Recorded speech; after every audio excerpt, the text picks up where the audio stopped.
And welcome back. Fragile X syndrome is a condition that is not talked about nearly enough in our society. And here today with more information on that is Heather and Oliver Crosby. Guys, thanks so much for being here. We appreciate it. How are you? Thank you. We're good. This is awesome. We're so happy to have you. Yes, yes. Yeah, I know. We're here because it's Fragile X Awareness Month. Yes. And so we're trying to get awareness out because people don't know what Fragile X is. Absolutely. So Heather, tell us, what is Fragile X? Okay, Fragile X is the leading known cause of inherited intellectual disability. Okay. And the only known cause of autism. So Only known cause. Yes. But it's not always associated with autism. Correct. It's not. It's two different things. Okay. But my boys, I have two. He has a little brother, and they both have Fragile X syndrome, and they're both diagnosed with autism. So they have a lot of the same traits. Okay. And All right. green is the color. I Yes. know. Fragile X Yeah. awareness. So here's a little biology Okay. lesson. Okay. Are you ready? Yes. Okay. So everyone has an X chromosome. And Blake has one. Me and too. Oliver has one. Me too. And we have two.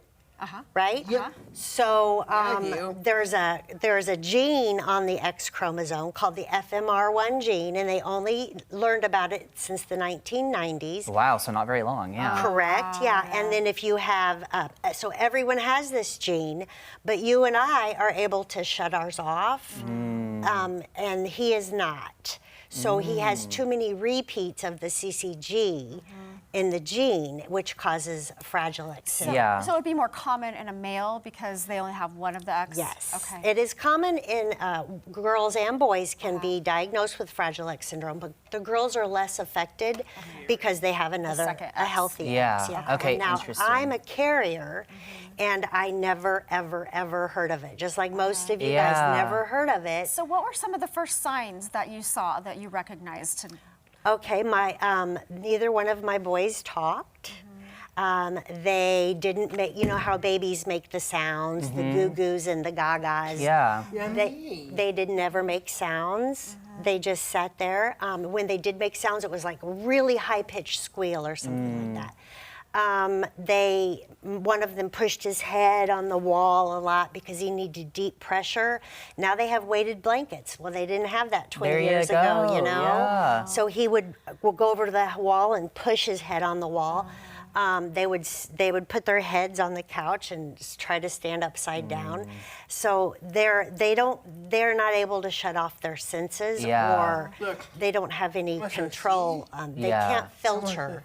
Like to Oliver, these lights are so bright, and the sound.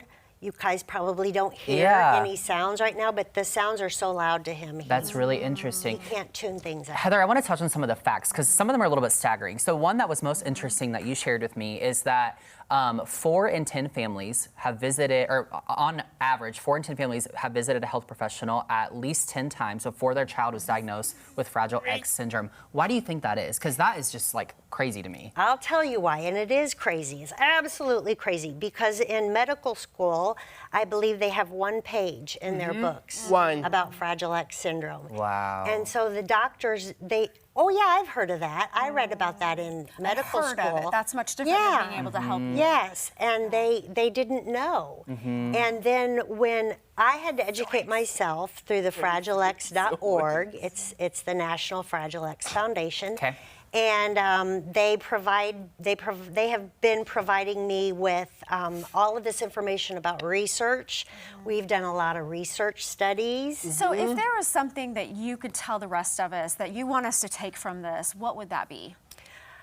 I think that we're all different, and that to embrace diversity, because we were born this way, you know, and we can't help everything. Right. My boys are really sweet. They're hilarious. They're very smart, but they just can't filter out all of the sounds. And So the more we know, the more we're educated, the better we can treat each other. I love mean, that. honestly. Heather, thank you so much for being here. We need to have you back on so we can FragileX.org, learn right? more. Yes, FragileX.org. Fragile. Perfect. Yep. Thank you guys for Thank being here. Oliver, you. thanks for being here. We Thanks for being really here. appreciate it. Yeah.